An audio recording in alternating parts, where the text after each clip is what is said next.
This second album was like being on a completely different planet compared to when we were making the first album, even though it was the same musicians, I guess, you know, the same artists, the same studio, the same producer. It felt like a completely different piece of a puzzle. When we were making the first record, there was no expectations, in the sense that, I mean, I didn't know. You never know when you're making your first album, you never know if anyone's going to listen to you. Because we got very lucky and the first album did extremely well, there was a pressure, because you instantly know that there is at least a couple of million people out there who are definitely going to be hearing the second album. And so when you have that kind of in your head, you know, I guess you mustn't let that get you, but it would almost be impossible for it not to. The first one that was made when I was 18, and yeah, people liked it, which is brilliant. And I hope people will like the second one as well, because, you know, I'm really proud of it. And, you know, it has moved on a lot, but the idea of keeping the song still the focal point of the record, I think, is one of the most important elements that has remained, and I hope that it will remain for many years to come. Piece by piece is how I let go of you. Kiss by kiss will leave my mind one at a time, one at a time.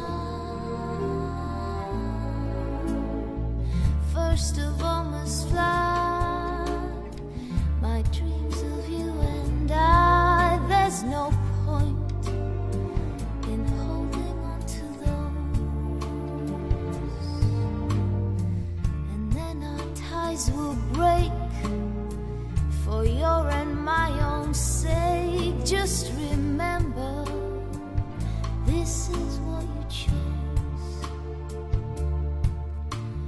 Piece by piece is how I let go of you. Kiss by kiss will leave my mind one at a time, one at a time.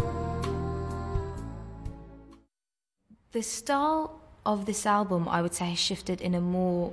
It's gone in a more bluesy direction, and also a more sort of Eastern direction.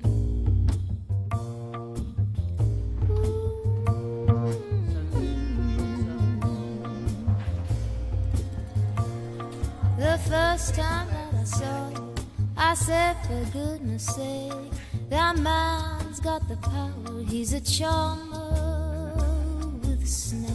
My mama done told me when I was in pigtails. My mama done told me a man is a two-face. He'll give you the big eye.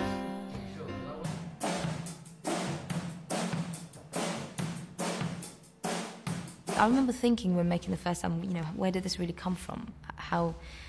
Why does this seem so easy? And I realised about a year after we'd made the first record, when I listened back to a lot of Georgian folk music, the threads, there were a lot of similarities between blues singing, you know, that idea of sort of pain in music, you know, it's represented from a very deep place, from where you sing. If a black man is racist, is it okay? If it's a white man's racism that made him that way? 'Cause the bully's the victim, they say. By some sense, they're all the same. 'Cause the line between wrong and right is the width of a thread from a spider's web. The piano keys are black and white, but they sound like a million colors in your mind. Spider's Web is actually about almost being inconsistent. It's about not knowing how to feel about a certain situation, because facts change so much all the time. In society, we're always led to believe that there's either good or bad, you know, the evil people and the good people. You know, that song is about the fact that really in life, in reality, that's not the way it is. Life is a lot more complicated than that. I didn't want it to be, hey, you know, listen to my views, whatever. You know, it's just sort of handing it to you on a plate, and you can sniff it and eat it if you want, and if you don't want to, just leave it. Well, I'm so tired of crying, but I'm out on the road again. Well, I'm so tired of crying, but I'm out on the road again. I ain't got nobody just to call my special friend. There is, of course, an upside to being on the road and writing on the road. What could there be a better inspirational tool for a songwriter than to travel around the world? And I've basically done that. I think traveling definitely does open you out. I guess I learned that from the very beginning, because I did move around a lot when I was younger and experienced very contrasting cultures when you appreciate their differences, but there's so much similarities between all humans. I think that for me is the special thing about humanity and travelling, and you kind of learn that by going around the world. You know, the first time I travelled out in the rain and snow, in the rain and snow. You know, the first time I travelled out in the rain and snow, in the rain and snow. Oh, I didn't have no payroll, not even no place to go. What's great is that when Mike did come on the road with us, it inspired him, and he wrote a beautiful little song called 9 Million Bicycles in Beijing. And he came out with it because the lady who was working with us at the record company was also a professional tour guide.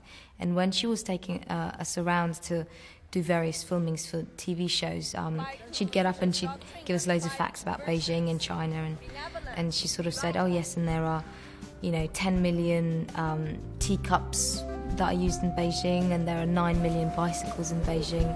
You know, that was the thing, I guess, that triggered him off, and, you know, he wrote this really lovely little song. There are 9 million bicycles in Beijing.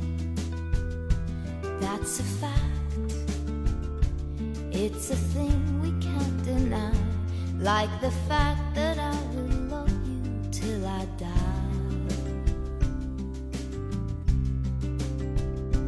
We are 12